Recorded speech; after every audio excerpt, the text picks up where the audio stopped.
Welcome, everybody. Really excited for this conversation. We're going to be speaking about scripture and what it means to be a spiritual seeker. So I'll introduce our guests now. Very, very happy, honored for my dear friend Vajrabihari Das to be here.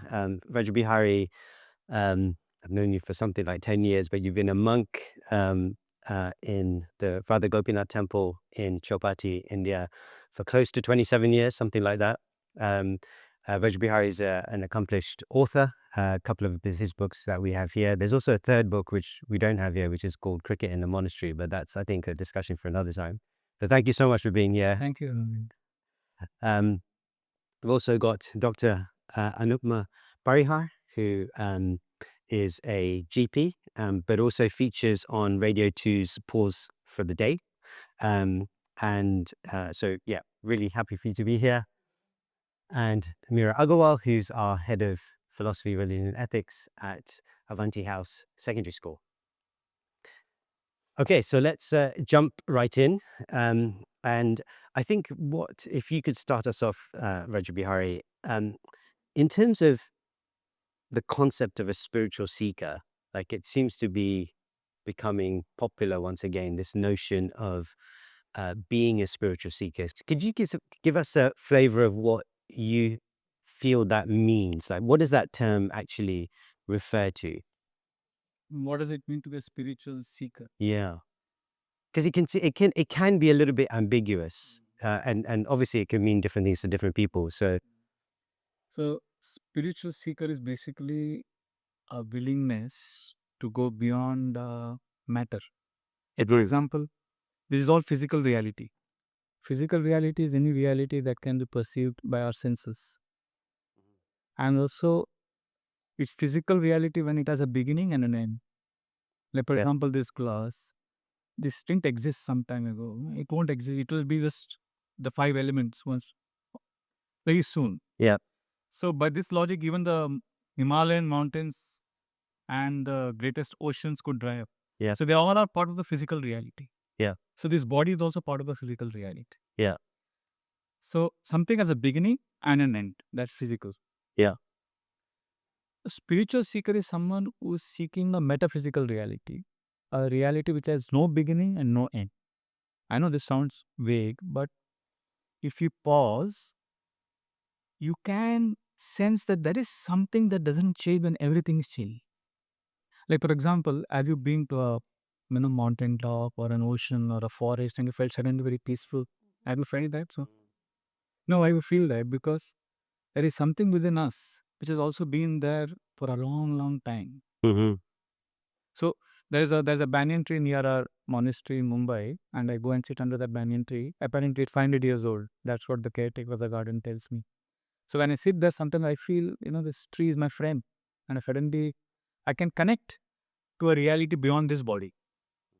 So the point I'm making is there's something within us which has also been around for a long, long time. That's why we feel we met our friend when we go to the forest or the ocean side. So metaphysical reality, of course, even that forest is not permanent. It has a beginning and an end, but relatively Yeah, yeah, compared to its body, it's been around for a long time. So metaphysical reality is a reality that in the Vedic scriptures we call it as Brahman or Paramatma, Bhagavan, and these kind of terms we use. Basically, it is something that doesn't change. So, spiritual seeker, in simple words, is someone who is seeking to go beyond the temporal. Mm. Yeah. So okay, so making the distinction between what is temporary and what is Eternal. eternal, See, there sustain. is physical reality, there is metaphysical reality. Yeah, Essentially, spiritual seeker is one who is moving from the physical reality to the metaphysical reality. yeah. But nowadays, it's a big challenge nowadays because now we can't really inspire people to move from physical to metaphysical because they're not even in physical reality; they're in virtual reality. We're seeing the rain. So for example, this is a simple example. When you see rain on a screen, it might titillate your senses a little bit. The color, it's all colors, it's not real. But when you see rain outside your window, Yeah. you can, it's real. Yeah. But within that real rain, there's something that's, rain is temporary, it will come and go, but there's something that doesn't change. So through different practices, when we connect to that, that's spiritual. Yeah. Okay. Um, thoughts from I mean, I think that's such a beautiful description. And the wish, I think, in my own practice as a doctor, the wish to associate with something that endures is such a big, it's such a big passion for so many people that they're so frustrated. I've had so many elderly patients say to me, I still feel like I'm 16. I don't understand what's changed. I'm trying to get my body to do things that my spirit wants it to do. Um, and that frustration is so painful. And I love what you're saying about the fact that it's painful because we're attached to something so much bigger, that people have a feeling that there's something bigger and more enduring there. Um, so I really appreciate like how you've explained that, and it really does resonate. there's a lot of um, research and evidence now coming about something that we've known for a long time intuitively, but now it's being reinforced by so much research about whether it's depression or just general well-being and mental health and kind of even physical health, and spirituality being an essential part of that, you know um, uh, feeling whole. um, I feel that that's something that they is often now described as something that helps longevity, something that helps. Right. uh, do you believe? Do you have a belief? Do you have a faith system? Um, because that gives a source of hope that's just not found in the mundane, in the temporary, in the material. And people are able to outlive a diagnosis, or come overcome challenges that wouldn't have been thought possible because of their belief in their faith system. And when people have it, it's something almost enviable. Um, yeah, I understand it. It's very, very documented. Yeah. Those The thing that resonated most with me from what you said was the fact that we live in a virtual reality, and that's becoming more and more prevalent, especially with the young generation. But I find that children are naturally spiritual seekers. Yeah. Like they're from the moment they can speak, they're asking these existential questions, like who am I? Why am I here? And but I feel like formal education we train it out of them because there's no way of standardizing how you might mark that. So like we train, and the things that we give them credit for, things that we give them qualifications for, that's what they put emphasis into because that's what they're getting affirmation for. So we train them that these questions are not important. could I Yeah, yeah, add something? Because she said children are natural spiritual seekers. I remembered what Dr. Abdul Kalam, the former president of India, is called the missile man, the scientist. Mm. He was very popular with the children. So he has conducted, I think, some 5,000 plus seminars for children. He would go to all the different Wow. schools. So he writes in his book, Ignited Minds, that children are spiritual seekers because they have a possibility mindset. They have a curiosity mindset. They're always seeking. So he gives different examples. Like, he says, in one particular school, one child asked him, who is the world's first scientist? And the answer he gave received a thunderous 5-minute applause. He said, the world's first scientist is a child. Because the child is seeking. And then he says for the child, no, things are possible. He wants to know more, more, more. So he says, in one particular school, one child asked him, and he always has all the answers, but he couldn't answer this question. The child said, there's a lot of water in Brahmaputra river, and there's no water in the Indian states of Tamil Nadu and Rajasthan. Why not transfer that water to these states? So he said, I didn't know how to explain to the child that water, the river water is a state issue, the local state government. Yeah. But transferring that becomes a central government issue. So it's not possible. But for the child, it is possible because the child is in a possibility mindset. So he says that generally, as you get older, now that you are saying this, I realized the child is getting older, we encourage the child to develop a cynical mindset rather than a possibility mindset. But if you see Gautam Buddha, one of the original spiritual seekers, he was Prince Siddhartha.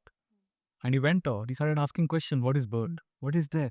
What is old age? And he saw an old man. You know that story? Yeah. You are destined to be a great king or a Yeah, yeah, yeah. So these kind of questions we need to encourage in children. I think one of the things that comes to me when, as you're both speaking, was when I reflect back on my failed medical career, that when I was studying, and my undergrad was in science, and I really didn't like it. I just wanted to get through the degree. I had no interest in it, really. I just wanted the piece of paper and off I went. And now, like 30 years later, I'm reading science and philosophy, and I love it. And I was thinking about it recently, just in terms of why is it that something that I really had no interest in and had no taste for all those years back, I'm going back to now. And what occurred to me was the difference is that I've realized now that we actually don't have the answers. Whereas in university, it was given to us as if we already have the answers. Here it is, go memorize it. And I had no interest in doing that. And I think that the seeker only has a role if there is something to seek. Like if there is an unknown, there's a mystery, there is something to move into. Whereas if the and I, to the point around education, I think it's true even just in society and in healthcare as well. Like if the impression or the starting point is that here are all the answers, we know what's going on, just kind of deal with it. Where's the seeking in that? Where's the opportunity to seek? Just so. I think in the first day, one of the first weeks of medical school, the professor said to us, he said, "So I just want you to know that you by your graduation year, 50% of what you're learning now is going to be defunct and irrelevant. My challenge is I can't tell you which 50 it's going to be, but the whole idea was that just be open to change, be open because it's going to change and it changes so fast because we don't know. But if we can accept that we don't know, Yeah. how beautiful that is, and that there's potential that, and I feel that perhaps what this reductionism that sometimes goes on in education, where our system, it's so fear-based in some ways. At least if I can impart to you what I know is safe, the little journey that I've taken or the little journey that someone else has taken to get to a certain answer, if I can just give you that information, then you'll be your mind might be safe, or your concepts or your way of being may be safe because you followed a very strict path of definite knowledge, but it reduces the potential. So I love what you said about the kids and how much potential they have, and it goes back to my old people who still feel like they've got a kid inside them. If we can somehow revive that to make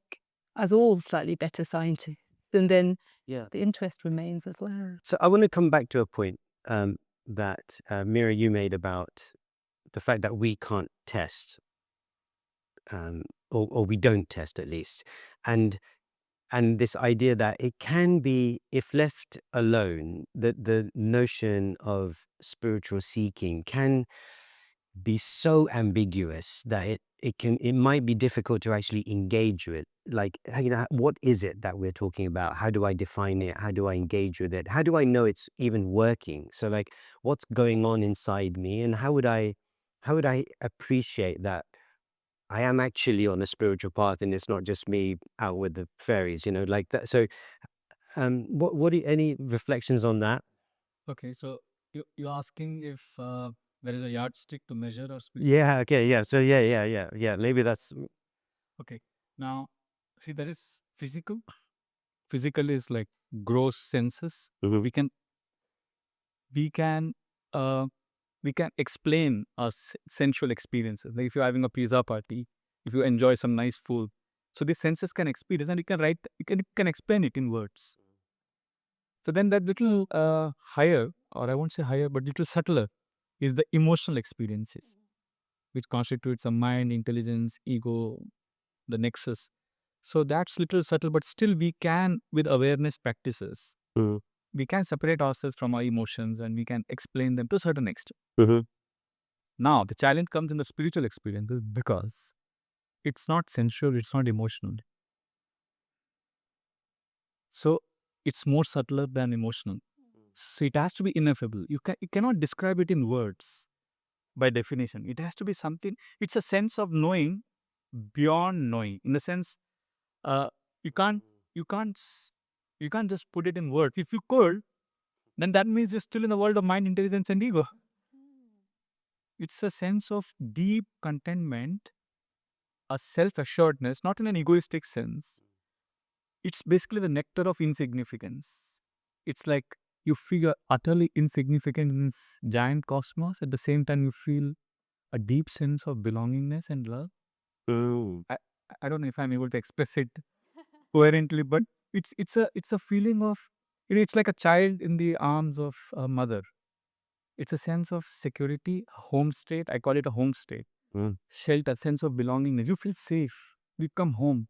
Mm. You can't really put it in words. Mm. So a spiritual seeker would know that he's progressing when he gets glimpses of this state. Okay. He does he does um, experience oneness, Yeah. Yeah. Yeah. Yeah. belonging to the universe and feeling completely insignificant and nobody. So this is really interesting. I mean, just both from I can see your where you're heading to this from an education and dealing with young people, but also with adults and in a medical kind of healthcare perspective. This sense of insignificance, how could be. How do we hold that imbalance, right? Because that can go that can also have its challenges around. And who wants to feel insignificant? Who wants to feel insignificant? So by seeking that. We're talking about, see, again, that's what I'm saying. When we say insignificant, we're immediately connecting to the word insignificant Yeah, yeah. in terms of this world and our experiences here and our fear of being vulnerable. Yeah. And Yeah. so we are reducing it all to our day-to-day experiences. So when I was talking about insignificance, I was talking about insignificance in relation to the giant cosmos. Knowing that I'm not this body. I'm not this temporary world. So for a child, for example, now we're not teaching a child to be insignificant. We are just teaching a child to do some maybe breathing exercises, pause, reflect, journal, Yeah. go deeper. Yeah. So these are the practices a child could inculcate. Yeah. As the child evolves, as he's growing, as his mental faculties are also growing. So the child would understand that there is more to life than my exams and my Yeah. home and things like that. So when I said insignificant, No. Yeah. No. I just wanted to draw it out because obviously that's an important aspect. Yeah. Go ahead. I think that's the beauty of the spiritual existence is that you can address things, you can put two polarities together. The beauty of insignificance, like how does one feel insignificant and special, but in the realm of the spiritual, in the realm of the potential and the possible, it is possible. But I think of the sages on the mountaintop who choose the mountains, they choose those areas where they're able to view the intensity of life, whether it's a tiny little shrub or a spider, and understand themselves in the context of even just a visual ecosystem around them, and view themselves from a height, and be able to see all around them. And that, I would imagine, I've not done much meditating, would feel like such a wonderful experience. And that's why people climb mountains, don't they? To get to the top, to look around. But there's an inevitable feeling of insignificance there that must feel beautiful and connecting. it's actually another word for what I was talking about. Insignificant, basically surrender. It's surrendering to the universe, to a reality beyond myself, allowing the universe to guide me. So that's when you're like, you become a puppet in the hands of forces beyond yourself. So that's the sense of um, what a child experiences. Yeah. Being held. Yeah, being. Yeah. Yeah, I think that the concept of insignificance as related to humility, for example, can often be misunderstood in terms of what it means. I remember when we set up Avanti in the beginning, and we had humility as one of our foundational core principles, and the Department for Education were in a total spin about it. Like, why are you promoting human? There's all of that thing going on in the background. But it was interesting. Like, there are something like 6,000 Christian schools in this country, all of whom I'm sure would value humility as a core function of their offer. But when it came to the Avanti schools, all of a sudden it became a controversy. So I think the way that you've explained, I think, in the context of the cosmos and in the context of appreciating that we are part of something bigger than ourselves, I think has, huge value. And one of the kind of phrases I use is that, you're not as great as you think you are. You're far greater. Like, because I think the humility comes from this perspective of, like, we have self-imposed limits on our, like, as in, like, you gave the example of the body. If we're identifying with the body, that's a self-imposed limit in itself. So yeah, I thought it was just important to kind of draw that point out. But anything that you'd like to add, Mira, to that? No. No, I don't. I thought you were going to say so. I haven't quite formed the thought in my head yet, but it's quite a hard thing to teach humility, and it's something that has to be experienced on a deep level, because if it's a superficial humility, it's actually just an insecurity, and for teenagers that's really a difficult concept of how to be secure, confident, and and also humble. I don't know how might you explain that to a teenager? There are few practices, 2 to 3 practices, which if teenagers practice daily on a regular basis, humility becomes part of their system. One is appreciation, seeing good in others. So, second, a gratitude practice, writing down what exactly are you grateful for in the last 24 hours, for example, and why are you grateful for that. So these 2 practices, generally I've seen, it makes you see world reality beyond yourself. So humility is basically the ability to respect others. So if teenagers can do that, they're on the journey. It's not, I've seen some of the best sports stars in India, for example, Sachin Tendulkar. He was a big celebrity.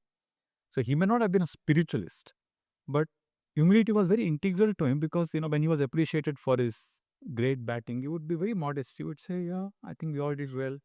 I mean, it's not that he is not achieving. It's not that he wants to get more runs and he created so many world records, but at the same time, he knows that there are forces beyond himself. So he's respecting others, he's grateful, he's appreciating others, and also achieving what he wants to achieve. Is it difficult to teach children gratitude and appreciation? Yeah. And of course, breathing exercises, as I was talking about, slowing down your life, journaling, connecting to your thoughts, feelings, needs, awareness, practices, gratitude, appreciation. These are some of the things which can bring in humility without it leading to self-deprecation and other negative things. You mentioned the social media. Do you feel like there are good role models out there that they're watching, or do you feel there may be a lack of people displaying these traits? Do they mention people they listen to, or what does that? I don't know. I just think that all of the things that young people are surrounded by are kind of grounded in fear and insecurity, because I think we have the virtual world, which has now become a replacement for real life relationships, even with their families, because people are busy and they're quite happy, actually, a lot of times for children to just be occupied by a screen. So because there's not a lot of real life relationships happening, there is an increasing of insecurity happening in people's hearts. And then even the people that are watching on the screen have the same issue. So there's no grounding in anything real. Which is why your first point really resonated with me, because we all live in a virtual reality. So spiritual life, maybe in present context, would be to push people from virtual reality to physical reality. Yeah. Yes. So I think our grandparents, for them, spiritual life meant moving from physical reality to metaphysical reality. But for our teenagers now, we can push them. Like, I remember that when I was new into my spiritual practice, that I would read Srila Prabhupada's books, and he would say, "Don't just eat, sleep, mate, and defend, rise higher." But I see myself, I do youth programs in Mumbai. I actually tell them, you should have a healthy and stable eating because Because I think 50 years ago that was done deal. People had already Yeah. they were stable in their physical reality. Yeah. So now, because their physical reality is disturbed, I think let us redefine spirituality as a modern context. Yeah. Or at least introduce a doorway into yeah. Okay, with that, I'm going to have to draw this part of the conversation to close, and we'll follow up then. If I can pick up on some of the points that you made about journaling and breathing, and introduce some of those, and we'll explore that further in the second conversation. Thank you very much. Hare Krishna.